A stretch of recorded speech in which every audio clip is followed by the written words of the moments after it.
نقول كده بسم الله. هنبدا الجزء الثالث بقى والاخير ان شاء الله النهارده. هناخد حاجه بسيطه جدا جدا بقى هنختم بيها اليوم بتاعنا، اللي هي حاجه اسمها الاكسس كنترول ليست. حاجه سهله جدا جدا جدا، حاجه تبع البرميشن. طيب حد فاكر البرميشن الطبيعي اللي احنا اخدناه؟ حد عايز العصفوره؟ طيب لا على فكره كانت حاجه بسيطه بس دي بتضايق. ليه؟ ليه لا بتضايقك ليه؟ كل ما بتقول بسيطه زياده بنعرف ان هي لا والله بالعكس، ده معنى ان انا اقول بسيطه بسيطه يعني فعلا بسيطه جدا. يعني انا اقتنعت اللي هي بتاعت الطريقه بتاعت اللي هي التزاوج منقص الار دبليو اكس ساعتها. بس بعد كده بقيت اشتغل ارقام. جميل جميل جدا ماشي. هي الفكره كلها كل الطرق تؤدي الى ربع زي ما بنقول يعني، بس انت بتاخد كل الطرق وبتشوف انت الاسهل بالنسبه لك ايه. طيب الموضوع ده بقى يا شباب موضوع جميل جدا. كنا اخدنا مين؟ كنا اخدنا اللي هي البرميشن العاديه. هنكمل الاكسس كنترول ليست، ده تكمله لموضوع البرميشن. فخليني بس قبل ما نبدا في الاكسس كنترول ليست نفتكر البرميشن القديمه بس بسرعه كده في عجاله. كنت بجيب البرميشن بالامر اللي اسمه ls-l، وكنت بغير طبعا بالتشينج مود. انا مش هكتب الحاجات التشينج مود او التشينج جي ار بي او التشينج رول، وطبعا انتوا عارفين كل واحد بيعمل ايه. تمام؟ انا البرميشن عندي كانت ايه بالشكل دوت، وكانت متقسمه ايه لاونر وجروب وادرس، وكان في هنا عندي اونر وفي عندي هنا الجروب. جميل جدا صح كده؟ طيب البرميشن اللي احنا خدناها دي يا شباب كانت فيها مشكله، او مش كانت فيها، ما هي لو كانت يبقى اتحلت، لا فيها مشكله. ايه المشكله؟ ان هي ما بقدرش اضيف ناس ليهم اكسس على الفايل ده الا اونر واحد وجروب واحده فقط لا غير. فقط ايه؟ تاني الحته دي البرميشن اللي احنا اخدناها الطبيعيه اللي قبل كده. احنا قلنا البرميشن ده عباره عن ايه؟ عباره عن مجموعه الصلاحيات او مجموعه الاكسس اللي بياخدها اي يوزر، صح كده؟ لما كنا رسمنا الرسمه ديت علشان ياكسس ايه؟ اي فايل، وكنا قلنا ان الكيرنل هو اللي بيقف الحائل ما بينه وما بين مين؟ ما بين الفايل دوت. طيب وكنا قلنا ان انا عندي مجموعه يوزرز كتير جدا لما قسمناهم، وقلنا يعني ايه يوزر ويعني ايه اونر، او اونر يعني ايه جروب ويعني ايه اذر، وقسمناهم للكاتيجورايزيشن كده بالشكل اللي احنا كنا فاهمينه. تمام؟ دلوقتي انا فاهم ان الراجل ده اونر، وفاهم ان الاثنين دولت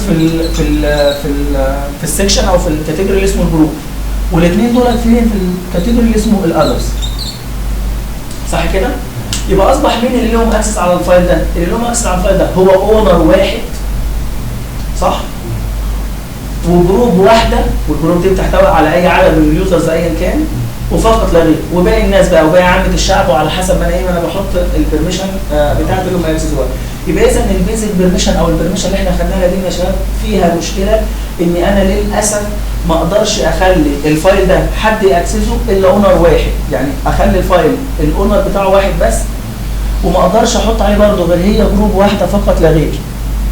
فاهمين ازاي؟ طيب فرضا انا هفترض ان الفايل ده بمثابه شركه ليها اونر واحد، ماشي لوجيك، بس في شركات ثانيه ليها 2 اونر وليها 3، صح كده؟ يعني معنى كده ان هم ليهم نفس الليفل من الاكسس. يعني معنى كده هنا في الراجل ده ما كنتش اقدر احط للاسف غير هو اونر واحد بليفل اكسس واحد، ما اقدرش اضيف شخص تاني مع الراجل ده بنفس الليفل بتاع الاكسس. لو كنت استخدمت الامر اللي اسمه CHON بيروح يشيل القديم، يشيل القديم خالص وينزل مين؟ ويحط اونر جديد، ونفس الفكره مع الجروب. يبقى دي اذا فيها مشكله اللي هي البرميشن العاديه. خلاص كده يا شباب؟ طيب الطبيعي ما ينفعش في الشركه، يعني مثلا مثال بسيط قوي، انا عندي جروب اسمها HR وجروب اسمها المانجرز. الجروب اللي اسمها HR ديت فيها 5 ولا 10، والمانجرز فيها 2 أو 3. HR كجروب اديتها بريفليج على دايركتوري معين، على داتا معينه. المانجرز المفروض يقدروا كمان ياكسسوا الفايلات ديت، ما هي دي جروب ثانيه. لو انا جيت اضيف المانجرز للاسف ايه اللي هيحصل؟ هيشيل الاتش ار. طب انا عايز اضيف الاثنين مع بعض، قال لك البرميشن دي ما تنفعش. واحد مثلا ممكن يجي يتخيل بقى ويقول طب استنى، انا ممكن اخد الممبرز اللي موجودين في المانجرز احطهم في الاتش ار، اقول لك دي مصيبه سوداء. ليه؟ لان دلوقتي الاتش ار يوزرز بقوا مع المانجرز يوزرز في نفس الجروب. يعني لو في عندي جروب اسمها مانجرز ليها بريفليج على فايلات تانية هم ليهم بس ليهم هم شخصيا، الاتش ار يقدروا يشوفوا، الناس اللي في الجروب بتاع الاتش ار يقدروا يشوفوها. يبقى دي يبقى انا عايز افصل، انا عايز اخلي الجروب دي لوحدها والجروب دي لوحدها، بس الاثنين يكون لهم اكسس على نفس الفايل، عشان في فايل تاني هخلي جروب واحده بس. يعني هنا مانجر وهنا اتش ار، بس هنا مانجر لوحدهم، لكن هنا اتش ار وعايز معاهم كمان مين؟ المانجرز. انت فاهم ازاي؟ كمثال يعني. فبالتالي البرميشن اللي احنا اخدناها دي كانت فيها مشكله. دي بتشيل خالص، بتعمل ريبليس، يعني ريبليس باي بارت من دول وتحط الجديد. فراحوا عملوا لي حاجه ثانيه جميله جدا بقى يا شباب، اسمها ايه؟ اسمها الاكسس كنترول ليست. خلاص يبقى بس انا يعني انا رجعت بس الحته ديت عشان بس نسترجع يعني كان في مشكله ثانيه برضه. انا لو عملت برميشن على دايركتوري وجيت عملت فولدر فايل جديد تحت الدايركتوري لازم احط له البرميشن من الاول دي. بالظبط كده. لا ما هو انت في الانهيرت موجود، انت تقدر تعمله. بس انا لو عملت البرميشن دي على الدايركتوري جيت عملت مثلا انا الاونر، جيت عملت فايل جديد جوه الدايركتوري ده، انت الاونر بتاعه الجروب واخده الجروب واخده صلاحيه على الدايركتوري. هي شايف كل الفايلات اللي جوه الدايركتوري، بس الفايل الجديد اللي انا كريته لا هي مش شايفاه. بالظبط. في بقى مبدا الانهيرتنس ده في الاوبشن لا مش في الاكسس كنترول، في ليفل تاني من البرميشن. ما اقدرش ادي لك البرميشن كله مره واحده. ليه؟ يعني انا بديهم لك جزء علشان بعد كده تجمع الثلاثه مع بعض يبقى سهلين جدا، لكن لو كنت شرحت لك كلهم مره واحده انت هتصل يعني دول هيدخلوا في بعض. يعني تخيل الاكسس كنترول لسه هتحس ان هي بالنسبه لك سهله جدا عشان انت فاهم البيزك. وحاجه بقى جايه ثانيه اسمها سبيشال بيرميشن اللي هي بقى فيها الانهيرتنس. لما تكون فاهم البيزك والاكسس كنترول لسه السبيشال بيرميشن بالنسبه لك هتبقى زي سكينه الحلاوه. طيب يبقى احنا دلوقتي هنتكلم على مين يا شباب؟ على حاجه اسمها الاكسس كنترول ليست او الاي سي ال. ايه هي فكره الاي سي ال باختصار يا محمود؟ الاي سي ال باختصار هي عباره عن سكند ليفل من البرميشن، جاي علشان اقدر من خلاله اضيف اكتر من اونر او اضيف اكتر من جروب على نفس الفايل. اضيف اكتر من اونر، ما استبدلش، اضيف اونرز ثانيه على نفس الفايل او جروبس ثانيه وادي لهم اكسس ليفل مختلفه. دي ميزه ثانيه، ان انا مش هضيف بس، مش مجرد ان انا اضيف جروب فهتاخد نفس البرميشن بتاعت الجروب اللي قبل كده، لا ده انا اضيف جروب جديده باكسس ليفل جديده. ربما الجروب القديم عايزه تاخد فول اكسس، بس الجروب الثاني عايزه تاخد اقل شويه، وجروب ثانيه تاخد اقل اكتر. فاذا هي اللي بتعمل لي الكلام ده مين؟ الاكسس كنترول ليست. الاكسس كنترول ليست ده ليفل ثاني من البرميشن بقدر من خلاله اضيف اكتر من اونر او اضيف اكتر من ايه؟ من جروب. بس خلاص كده خلصت الاكسس كنترول ليست. الميزه بس ازاي ان انا اعمل الكلام ده؟ لان انا عارف ازاي ان انا بضيف اونر وايه هو الاونر وعارف الجروب وايه فكرتها. الفكره ان انا عايز اضيف اكتر من شخص. طيب جميل جدا. دلوقتي خليني بس اقول لك بقى حاجه بس بسيطه جدا او حاجه يعني كده نفتكر حاجه جميله. لو جيت اقول له كده يا سيدي ادخل لي تحت الراجل اسمه تيست، ما اعرفش في عندنا تيست ولا لا. جميل، ايوه ال اس داش ال فيه فايلات ما فيش، يبقى نقول مثلا ايه تاتش مثلا تيست دوت تكست. لو جيت اقول له ال اس ماينس ال، ده دلوقتي الفايل اللي عندي بالشكل البرميشن اللي احنا شايفينه دوت، صح؟ جميل جدا. ما قلناش اول واحده، اول شرطه دي خالص.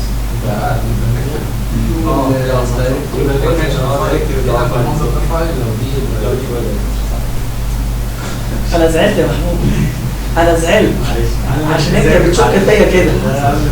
لا انت بتشك فيا مش مذاكر. ماشي يا محمود.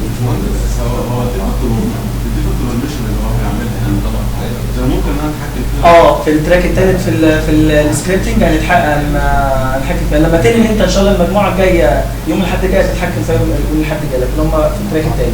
طيب ركز يا شمس انت واحنا، ركز يا شمس. دلوقتي يا شباب قاعده عامه بقى، قاعده عامه. اي فايل بيتكريت عندي على السيستم بيتكريت له الاكسس ليست بتاعته. يعني الفايل ده لما اتوجد بقى له اكسس ليست. يبقى اي فايل بيتكريت عندي على السيستم بيتكريت له الاكسس ليست بتاعته، والاكسس ليست بيبقى فيها الاونر الاساسي والجروب الاساسيين فقط. يعني بتكون متخزن، ما هي الاكسس ليست بتخزن مين الناس الكتير بقى كلهم، مين الناس كل الناس اللي لهم اكسس على نفس الفايل ده.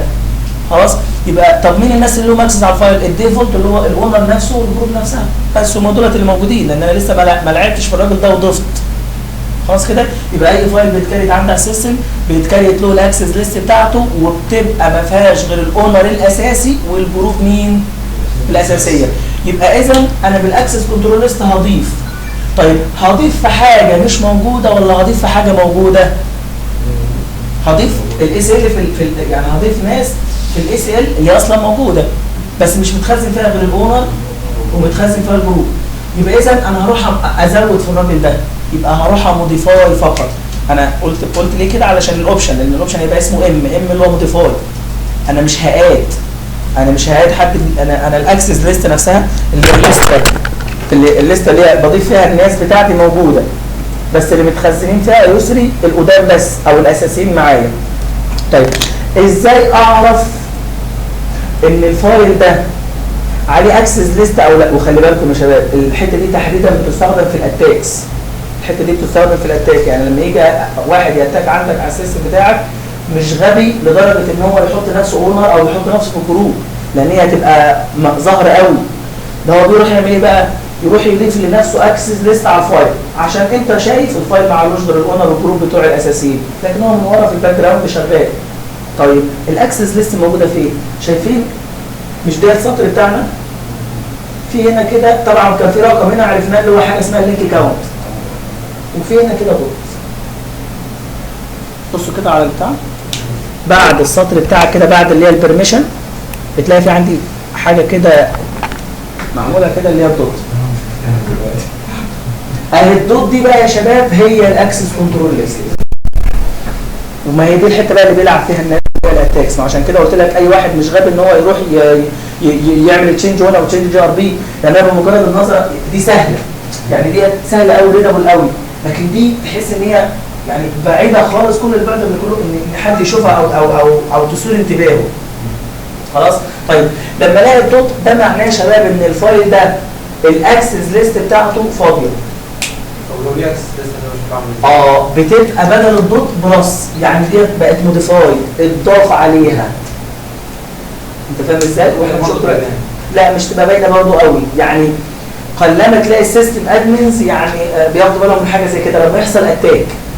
انت فاهم ازاي؟ يعني لما يحصل اتاك تلاقيه بيفضل اهم حاجه بيدور عليها اللي دخل لي من بورد ايه وعمل بس، لكن مش بيدور ايه الفايلات كمان اللي ايه الاكسس اللي عليها. قليل قوي لما يفكر في حاجه زي كده. بس مين اللي بيفكروا اول حاجه في الكلام ده؟ الناس اللي هم البين تيست، اللي هم اللي بيعملوا بنتريشن تيستر. لو بيدخل بيتست عندك بقى والناس اللي لهم اكسس، اول حاجه بيعملها عنده سكريبتايه تقول له اظهر لي كل الفايلات اللي الاكسس لسه بتاعتها بتاعتنا، ويطلعها لك يقول لك انا عندي 50 فايل، الفايلات دي انت اللي مغير عليها. يجي يقول لي لا، تيجي تقول له الفايل ده الفايل الاول والثاني ماشي، لكن غير كده لا. يبقى اذا بقى تبتدي تشوف بقى تدخل انت جوه الاكسس ليست وتشوف مين الناس اللي جواها. خلاص كده يا شباب؟ طيب يبقى اذا يا شباب لو لقيت الراجل ده دوت يبقى اذا الاكسس ليست بتاع الراجل ده فاضيه، ما فيهاش اي حاجه، ما فيش حاجه تقلقني. لو لقيتها بلس يبقى هي بقت موديفايد، يبقى اذا انا اقلق لازم افتحها واشوف ايه اللي جواها. طب ازاي افتح البلس؟ ازاي افتح البلس ديت او الدوت ايا كان واشوف اللي جواها؟ كنت بشوف البرميشن العاديه ازاي؟ ال اس داش ال اهو الامر لسه قدامك صح كده؟ لا بالاكسس كنترول ليست بقى في عندي امر اسمه جيت فايل اكسس كنترول ليست اللي هو جيت اف اي سي ال. جيت فاكل تمام؟ جيت فاكل او جيت فايل اي سي ال او جيت فايل اكسس كنترول ليست ايا كان النطق مش هتفرق خالص. ده امر بيجيب لك بيليست الاكسس ليست اللي على الفايل ده. طبعا المفروض بتقول له بعد كده الفايل او الدايركتوري بتاعك. خلاص. فلو جيت كده بص كده جيت فايل اكسس كنترول ليست الفايل اللي اسمه تيست والتكست ده، بص هتلاقي الراجل ايه بسيط جدا مش جايب اي حاجه خالص معقده. بيجي يقول لك الفايل اسمه الاونر بتاعه اسمه روت، الجروب بتاعته اليوزر اللي هو المقصود بيها الاونر، والجروب اللي هي المقصود بيها الجروب اللي على الفايل، والاذر دي البرميشن اللي العاديه خالص. طب لو عليه بلس لو عليه بلس بقى بص هنا ركز معايا. هنا بيقول لك اليوزر 2 كولون جنب بعض ومفيش في النص حاجه. انت فاهم ازاي؟ ده معناه الاونر الاساسي، يعني اليوزر هنا المقصود بقى الاونر، وهنا الجروب ما دام اليوزر بالظبط. اللي هو ما دام جاب لك اونر يوزر او جروب وما سماش يبقى اذا المقصود بيهم الاونر والجروب الاساسيين. لكن لو في حد بقى وهنشوفه دلوقتي حالا بيتسمى. طب ازاي بقى اغير؟ ازاي اغير الاكسس كنترول ليست؟ انا كنت بشوفها ازاي؟ طب اغيرها بست كمان وايه وست برضه فايل اكسس كنترول ليست. خلاص كده يا شباب؟ طيب احنا قلنا ايه؟ موضوع سهل قوي والله، يعني كل بس حتى تحس ان هي كده ظريفه كده بتكلمك يا يوسف، حاجه كده جميله. طيب احنا قلنا ايه؟ جيت فايل اكسس كنترول ليست، انا هموديفاي صح كده؟ يبقى اقول له كده داش ام. داش ام علشان هي موديفاي. طب انت هتموديفاي ايه؟ يوزر ولا جروب؟ اقول له لو يوزر اقول له كده يو، لو جروب اقول له كده جي. طبعا مش هتموديفاي في الاذر، ما الاذر هي كده كده اي حد غير الاونر وجروب مش هتفرق معايا. تمام؟ طب انت هنا بتضيف يوزر بنفسه او بتضيف جروب بعينها، خلاص؟ يبقى انت بعد اليوزر كده بتقول له كولون او بعد الجروب بتقول له كولون. تمام؟ وتكتب اسم اليوزر او اسم الجروب اللي انت عايز تضيفها. كده انت قلت له يا سيت فايل اكسس ليست انا عايز اموديفاي يوزر اسمه كذا اضيفه او جروب اسمها كذا اضيفها. طيب مش احنا بنضيف يوزر تاني على الفايل ولازم يكون له اكسس؟ يبقى بعد اليوزر بتقول له كده كولون برضه تاني، او بعد الجروب بتقول له كده كولون وتدي له البرميشن تقول له كده ريد او ريد ورايت او ريد ورايت واكسكيوت. انت فاهم ازاي؟ او هنا تقول له كده ريد واكسكيوت بس، يعني على حسب ايه البرميشن اللي انت عايزها. مفهوم الحته ده يا شباب؟ طبعا دول كده بلوك ثابت مع بعض مفيش مسافات. السبيس هنا وفي الاخر هنا بتحدد اسم الفايل بتاعك. يبقى ده ايه؟ ده الكوماند بتاعي اللي هو ازاي ان انا اضيف اكسس كنترول ليست. سنتكس بسيط جدا جدا جدا وهتحس ان هو لا ما ينفعش ارقام. ما ينفعش هنا ارقام خالص. خلاص كده يا شباب؟ يلا بقى نضيف كده، يلا نضيف يوزر ونضيف جروب وازاي نشيل. بالظبط اللي هو اليوزر اللي موجود في الاونر. طيب لو جيت اقول له كده كات الفايل اسمه اي تي سي ده بتاعي عشان اشوف مين اليوزرز اللي عندي. انا عندي يوزر اسمه مي وجوي وماكس وهاري وساره ويحيى. حلو جدا، ده انا عندي يوزرز حلو كتير قوي. تمام؟ طيب ده الفايل بتاعي ودولت الناس اللي عليهم، وده ال اس ماينس ال والراجل ده عليه دوت مش متغير في اي حاجه. يلا بقى نقول له كده ايه؟ يا ست فايل اكسس كنترول ليست انا عايز اموديفاي يوزر عندي. طب اليوزر بتاعي اسمه ايه؟ هسميه علي. طب هتدي له ايه؟ هتدي له ريد ورايت على الفايل اسمه تيست دوت تكست. خلاص كده يا شباب؟ كده انا ضفت ايه؟ برافو عليك يا مصطفى. التاوب من ورا الكراسه ومن ورا الكشكول.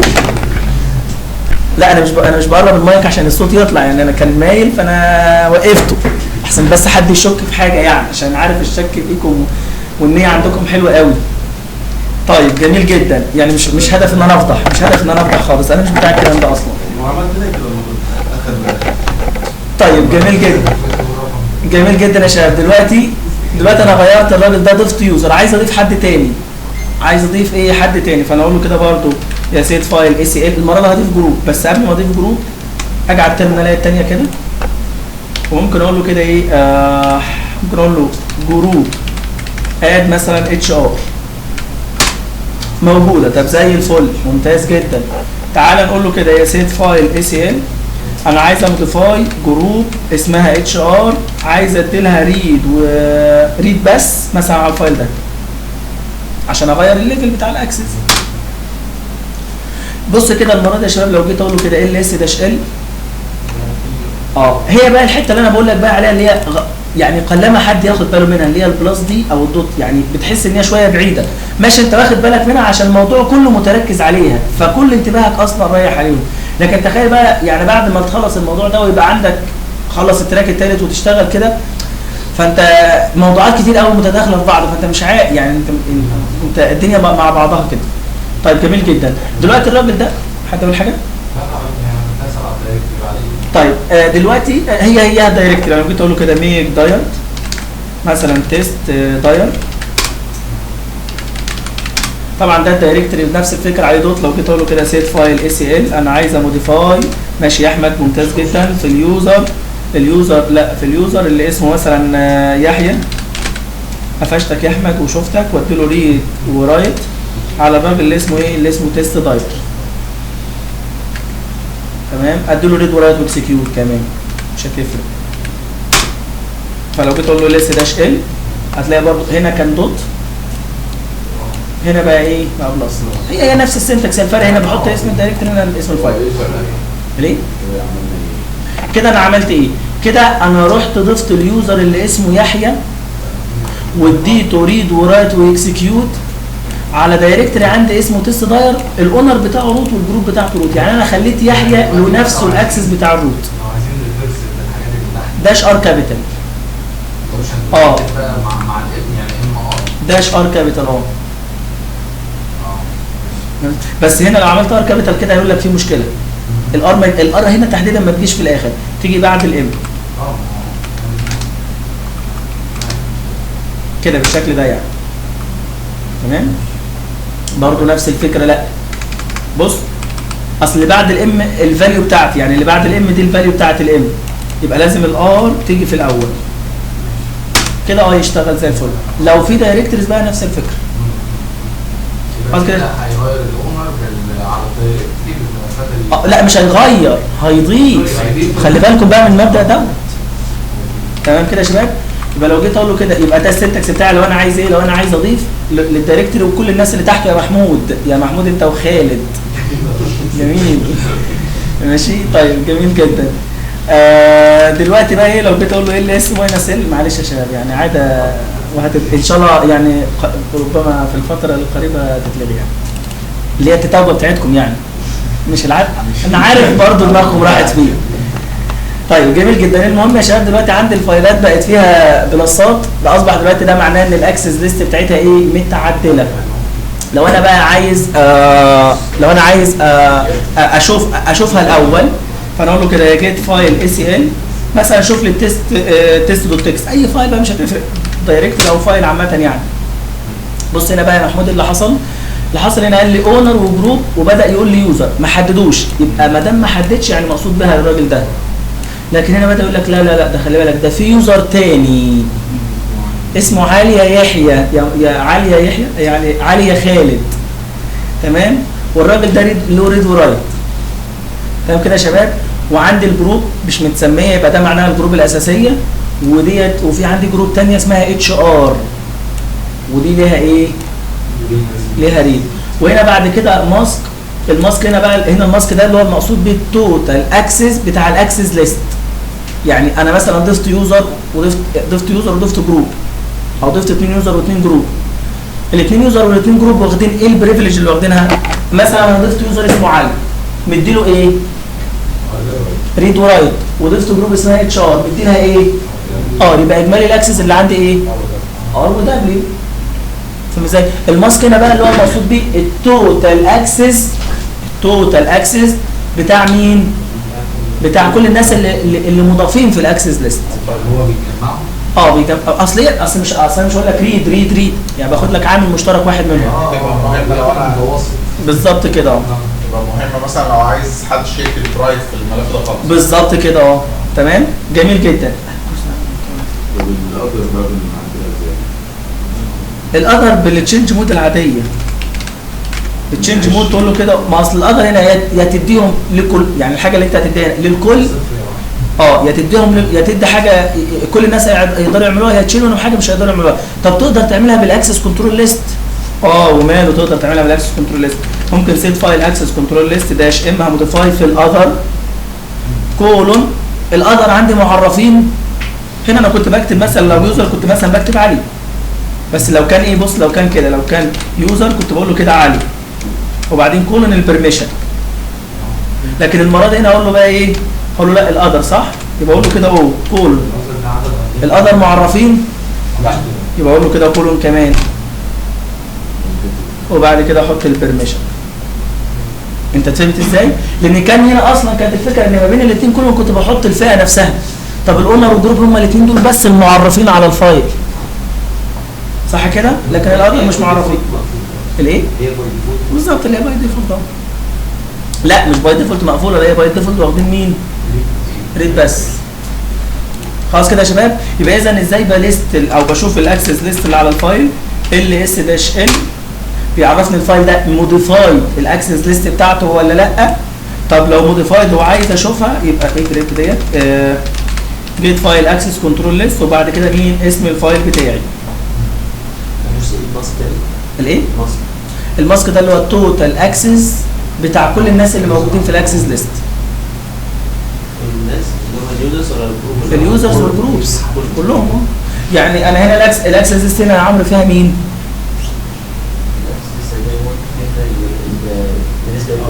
لا ماليش دعوه، فيها علي اللي معرفين في الاكسس ليست. علي اصل ده المقصود بيه الاونر نفسه، وده المقصود بيه الجروب نفسها، ماليش دعوه بيهم.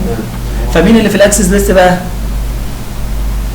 اليوزر اللي اسمه علي والجروب اللي اسمها مين؟ بس مش هم دولت اللي انا ضفتهم؟ جميل جدا. الناس دول بقى اجمالي الاكسس بتاعهم ايه؟ هتلاقي بص بتتكتب ازاي زي ما انت شايف كده. علي واخد ايه؟ ريد رايت. اتش ار اللي هي الجروب واخده ايه؟ ريد بس. ار وار تاخد منهم اللي هي ريد بس، وده اللي هي توتال اكسس، لان ما ينفعش تقول له ريد زي ما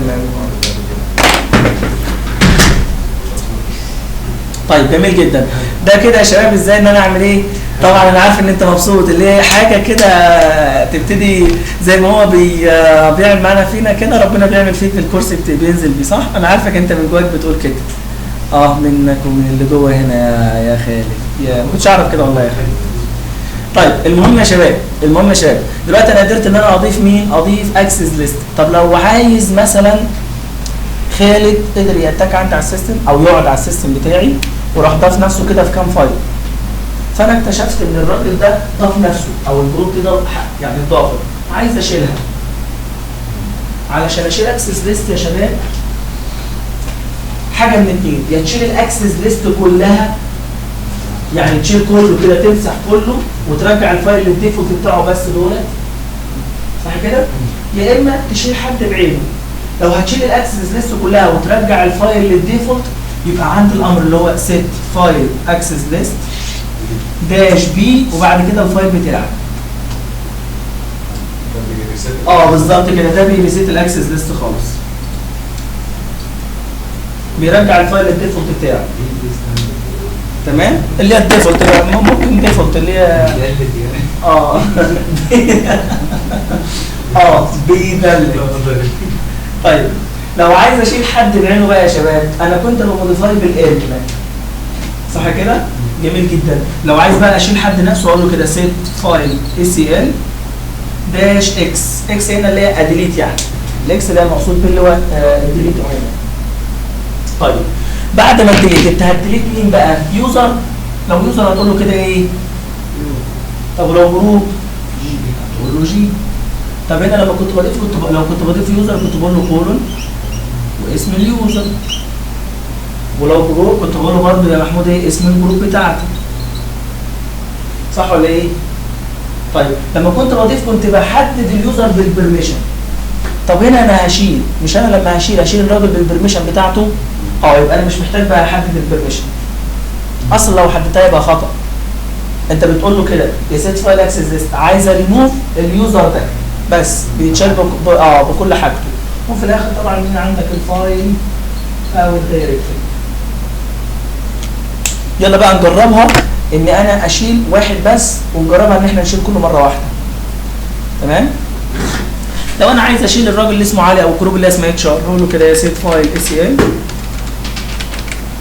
انا عايزك تدخل تديليت اليوزر اللي اسمه علي. بص كده لو جيت اقول له كده ريد رايت على الفايل اسمه test.txt، بص لو جيت اقول له انتر كده اوبشن اكس انفاليد مع الارجيومنت اللي انت مديهولي، لان اكس لما هيدلت اليوزر مش هيبقى له بيرميشن، فانت محدد لي بيرميشن معين، يعني معناها ان انت قصدك ان انت عايز تديليت البيرميشن نفسها.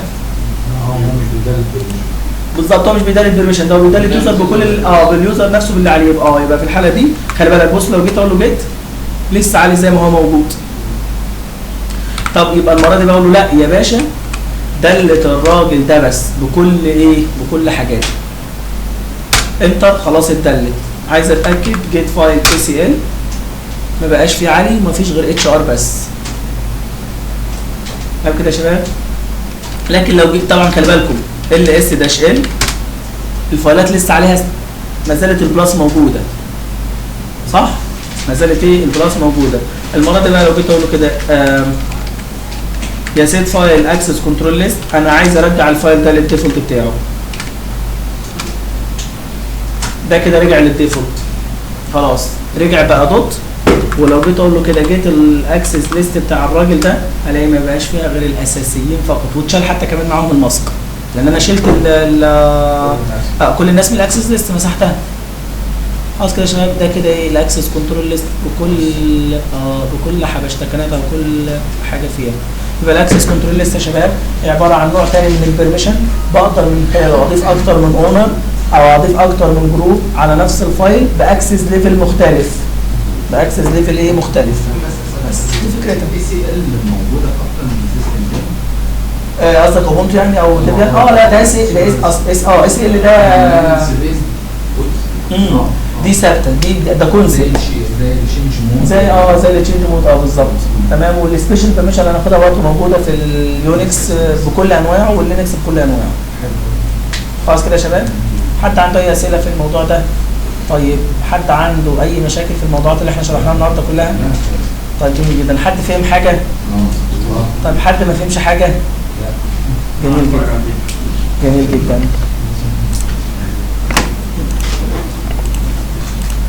زي الفل.